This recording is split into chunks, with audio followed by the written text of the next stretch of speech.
రాష్ట్రంలో చలి తీవ్రత పెరిగింది. హైదరాబాద్ సహా పలు జిల్లాల్లో టెంపరేచర్లు భారీగా పడిపోయాయి. సిటీ శివారు ప్రాంతాల్లో మార్నింగ్ టైంలో పొగమంచు బీభత్సం సృష్టిస్తోంది. దీంతో వాహనదారులు తీవ్ర ఇబ్బందులు పడుతున్నారు. అటు ఆదిలాబాద్ ఏజెన్సీ ప్రాంతాల్లో ఇంగింత పెరిగింది. దీంతో చిన్నారులు, వృద్ధులు అవస్థలు పడుతున్నారు. కరీంనగర్, నిజామాబాద్, వరంగల్, నల్గొండలో చలి తీవ్రత ఎక్కువగా ఉంది. చలితో పబ్లిక్ తీవ్ర ఇబ్బంది పడుతున్నారు. ఉదయం టైంలో పనులకు, ఆఫీసులకు వెళ్లేవారు చలితో వణికిపోతున్నారు. ఇక చిన్నారులు, వృద్ధులను చలికి జాగ్రత్తగా చూసుకోవాలంటున్నారు డాక్టర్లు. చలి ఎక్కువగా ఉండే ఉదయం, రాత్రి వేళల్లో బయటకు రావద్దని సూచిస్తున్నారు. ఇక ఈ సీజన్లో ఆహార నియమాలు తప్పక పాటించాలని చెప్తున్నారు. రాష్ట్రంలో చలి తీవ్రత పెరిగింది. హైదరాబాద్ సహా పలు జిల్లాల్లో టెంపరేచర్లు భారీగా పడిపోయాయి. సిటీ శివారు ప్రాంతాల్లో మార్నింగ్ టైంలో పొగమంచు బీభత్సం సృష్టిస్తోంది. దీంతో వాహనదారులు తీవ్ర ఇబ్బందులు పడుతున్నారు. అటు ఆదిలాబాద్ ఏజెన్సీ ప్రాంతాల్లో ఇంకింత పెరిగింది. దీంతో చిన్నారులు, వృద్ధులు అవస్థలు పడుతున్నారు. కరీంనగర్, నిజామాబాద్, వరంగల్, నల్గొండలో చలి తీవ్రత ఎక్కువగా ఉంది.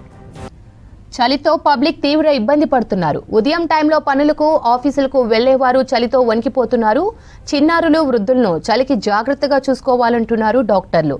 చలి ఎక్కువగా ఉండే ఉదయం, రాత్రి వేళల్లో బయటకు రావద్దని సూచిస్తున్నారు. ఇక ఈ సీజన్లో ఆహార నియమాలు తప్పక పాటించాలని చెప్తున్నారు. ఉమ్మడి ఆదిలాబాద్ జిల్లాను చలి గజగజ వణికిస్తోంది. ఉష్ణోగ్రతలు కనిష్ట స్థాయికి పడిపోతున్నాయి.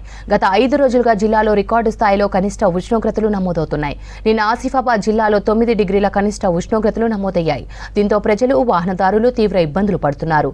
ఇదే విషయంపై మరిన్ని డీటెయిల్స్ దేవిదాస్ అందిస్తారు. ఉమ్మడి ఆదిలాబాద్ జిల్లాలో రికార్డు స్థాయిలో కనిష్ట ఉష్ణోగ్రతలు నమోదవుతున్నాయి. నవంబర్ 2వ వారం నుంచే కనిష్ట ఉష్ణోగ్రతలు తగ్గుముఖం పట్టడంతో జిల్లా వ్యాప్తంగా చలి తీవ్రత పెరిగింది. గత 5 రోజులుగా 12 డిగ్రీల కనిష్ట ఉష్ణోగ్రతలు నమోదవుతున్నాయి. ఆసిఫాబాద్ జిల్లాలో 9.9 డిగ్రీల కనిష్ట ఉష్ణోగ్రతలు నమోదయ్యాయి. దీంతో ఏజెన్సీ ప్రాంతంలో చలి తీవ్రత ఎక్కువగా ఉందనే చెప్పవచ్చు. ప్రధానంగా హాస్టళ్లలోని విద్యార్థులు తీవ్ర ఇబ్బందులు పడుతున్నారు.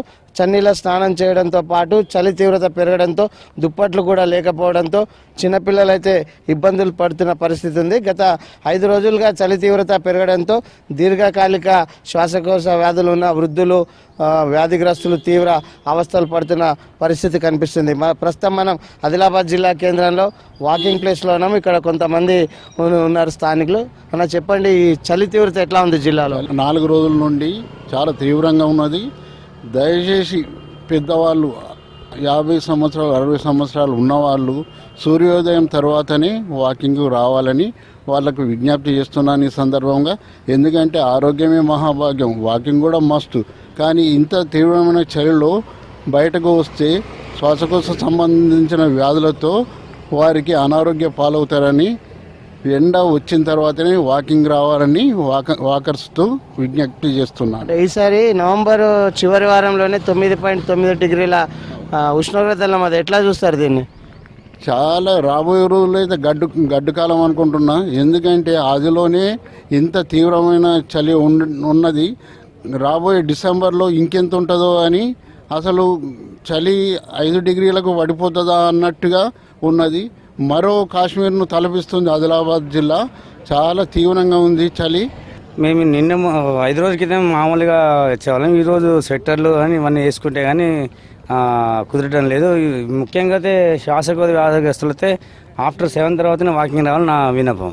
అంటే ఎట్లా ఉంది అంటే 5 రోజుల నుంచి ఇప్పుడు 9.9 డిగ్రీల కనిష్ట ఉష్ణోగ్రతలు పడిపోయి ఎట్లా చూస్తారు దీన్ని? సార్, ఇది చాలా బాధ వేస్తుంది. ఎందుకంటే చలికాలంలో ఇంకా ఆనకన్నా కాశ్మీర్ తలపిస్తుంది. ఇంకా ఒక 5-6 రోజులు అయితే -2 డిగ్రీలకు పడిపోయే సూచన కనిపిస్తుంది సార్. ఉమ్మడి ఆదిలాబాద్ జిల్లాలో సోన్ నుంచి డొల్లారా వరకు దాదాపు 165 కిలోమీటర్ల దూరం ఉంటుంది. ఉదయం 8 గంటల తర్వాత దాటితే తప్ప వాహనదారులు వెళ్ళలేని పరిస్థితి కనిపిస్తుంది. చలి పొగమంచుతో కశ్మీర్ వాతావరణాన్ని తలపిస్తుంది. వృద్ధులు, చిన్నారులు జాగ్రత్త వహించాలని వైద్యులు సూచిస్తున్నారు. కెమెరామెన్ విఠల్తో దేవిదాస్, V6 న్యూస్, ఆదిలాబాద్.